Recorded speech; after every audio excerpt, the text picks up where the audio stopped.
आज प्रजापति ब्रह्मा कुमारी ईश्वरीय विश्वविद्यालय में आज़ादी का अमृत महोत्सव हर्षोल्लास के साथ मनाया गया। यह कार्यक्रम नगर निगम सोलन के वार्ड नंबर 6 में आज़ादी का अमृत महोत्सव समारोह समिति ने ब्रह्मा कुमारी ईश्वरीय विद्यालय के साथ मिलकर किया गया। इस कार्यक्रम की अध्यक्षता राजयोगिनी ब्रह्मा कुमारी सुषमा दीदी द्वारा की गई। इस कार्यक्रम में वार्ड नंबर 6 के गणमान्य लोग उपस्थित थे।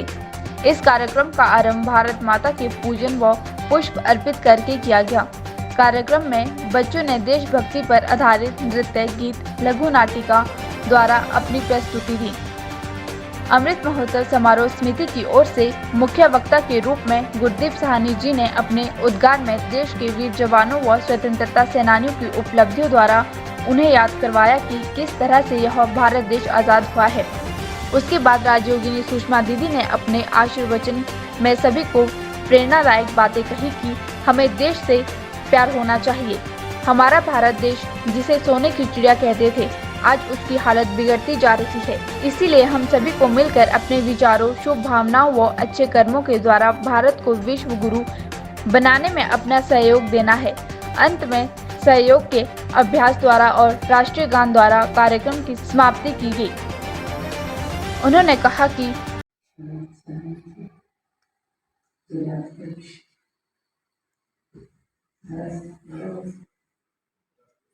राष्ट्रीय स्वयं सेवक संघ आप सभा में उपस्थित वाले बच्चे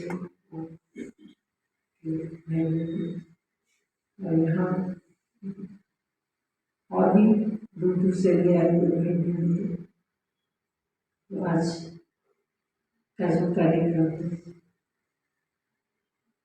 वो है आज़ादी के अमृत महोत्सव से स्वर्णिम भारत की ओर, जिसे आपने पहले शुरू में ही गीत सुना, विश्व जो भारत फिर से स्वर्ग बनेगा। हम कहते कि भारत सोने की चिड़िया, शेर गाय एक घाट पर पानी पीते थे, दूध घी की नदियां बहती थी, लेकिन आज वो भारत क्या हो गया है, ये आप सबसे छिपा हुआ नहीं है। साहनी जी ने बहुत सुंदर आपके आगे जो प्रस्तुति दी, इसके बारे में इतना ज़्यादा डिटेल में तो शायद मैं नहीं जानती, लेकिन मैं ज़्यादा ये जानती हूँ कि हमारे भारत को जो आदि में इतना सुंदर भारत था और बीच में आकर के जो इस सुंदर भारत को किसी की नजर लग गई, नाम ना लिया जाए तो अच्छा है, किसी की नजर लग गई। जो सुंदर भारत था वो आज क्या से क्या हो गए। और हमारे महात्मा गांधी जी भी कहते थे कि राम राज्य हो, तो राम राज्य की स्थापना, भारत जो फिर से भरपूर बनेगा, विश्व गुरु बनेगा, ये हम आप सबका एक प्रयास है कि हम इसको विश्व गुरु बना करके ही छोड़ेंगे। हम तो केवल भारत की ही बात नहीं करते, हम तो पूरे विश्व की बात करते हैं कि जब इस पूरे विश्व के अंदर केवल और केवल भारत ही था, वो सुंदर दुनिया थी, वो पवित्र दुनिया थी, अब फिर से जो बीच में जो ने जो बातें सुनाई, तो उससे जो अंग्रेजों से आज़ादी दिलाने के लिए जो हम मोटे तौर पर तो हम नाम लेते हैं महात्मा गांधी जी का, नेहरू का, झांसी की रानी का, और अपने भगत सिंह का, सुखदेव का, और कितने ही महान हस्तियां हुई हैं जिन्होंने भारत देश को आज़ादी दिलाने के लिए कितने बलिदान और कुर्बानियां दी। ये तो मोटे तौर पर है, लेकिन अगर गहराई से देखा जाए तो जिन लोगों का नाम नहीं है, जिन्होंने इस भारत देश को आज़ादी दिलाने के लिए एड़ी से लेकर चोटी तक जोर लगा के अपने जान की कुर्बानी दी, जिनको पता भी नहीं है, आज इतिहास के अंदर भी उनका नाम नहीं है, हो सकता है उनमें से आज अगले जन्म में आप सब भी हो, क्योंकि आज जो भारत के अंदर जो कुर्बानियां देने के लिए तैयार हैं, जिनके खून के अंदर भारत देश के लिए प्यार है, कहते ना कि एक पढ़ा लिखा इंसान होना बहुत जरूरी है। हम जैसा समझते हैं, समझते क्या है कि जरूरी भी है, पढ़ा लिखा होना बहुत जरूरी है।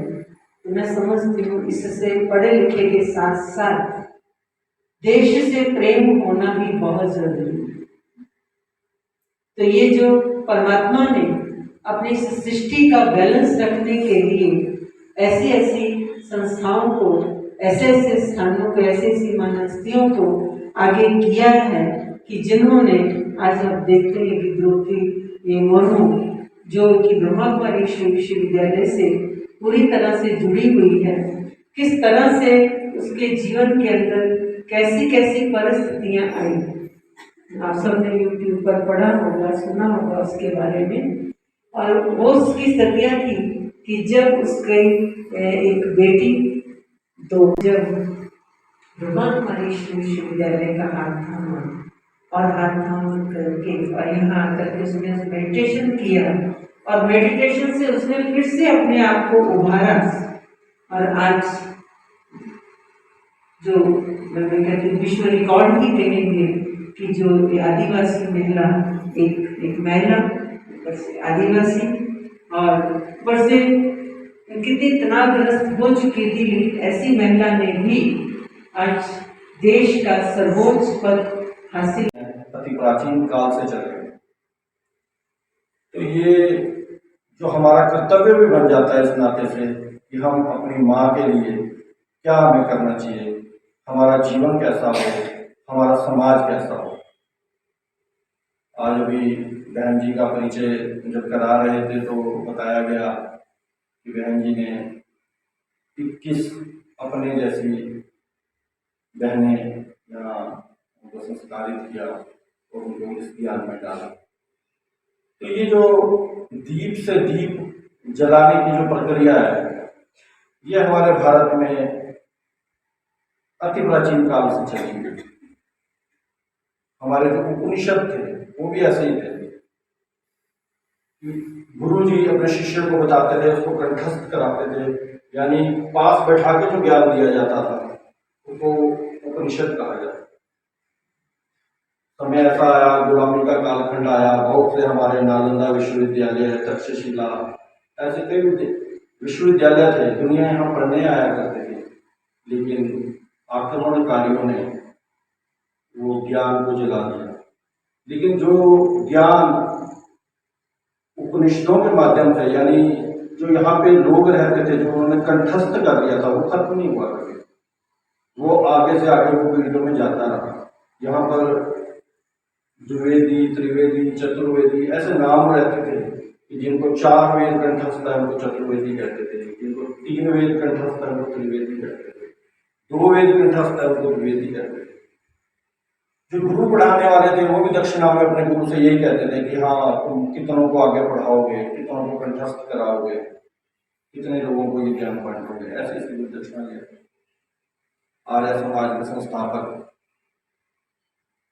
स्वामी दयानंद सरस्वती अपने गुरु जी को जब उन्होंने गुरु दक्षिणा देने के लिए गए तो उन्होंने एक थाल भरकर लौंग का उनको अर्पित किया। तो उन्होंने कहा कि ये नहीं मुझे चाहिए लौंग, मैं तो चाहता हूँ कि तुम्हारा जीवन जो है समाज और देश के लिए काम आए, ये जो अंधकार फैला हुआ है इसको तुम परिवर्तित करो, लोगों के अंदर ज्ञान बांटो। तो उन्होंने वो काम किया, उन्होंने आर्य समाज की स्थापना किया। उन्होंने कहा पंडित जी, हमारे घरों में जब पूजा होती है तो पंडित जी आते हैं, वो कहते हैं भारत खंडे जम्बू द्वीपे,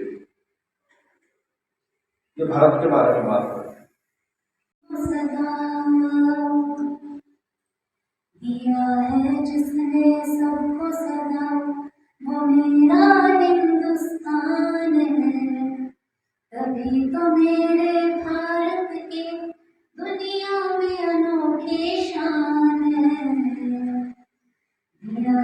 जिसने सबको सदा, वो मेरा हिंदुस्तान है, तभी तो मेरे भारत की दुनिया में अनोखी शान है। दिया है जिसने सबको सदा, मेरा देश तो सच में गाता है, संबंध ये खूब निभाता है। ये कितना पावन पावन है, यहाँ आता भाग्य बिठाता है। मेरा देश तो सच में गाता है, संबंध ये खूब निभाता है। ये इतना पावन पावन है, यहाँ आता भाग्य बिठाता है। मन वाणी और कर्म से देता सबको ये वरदान है, तभी तो मेरे भारत की दुनिया में अनोखी शान है। दिया है जिसने सबको सजा, वो मेरा हिंदुस्तान है, तभी तो मेरे भारत की दुनिया में अनोखी शान है। दिया है जिसने सबको सजा।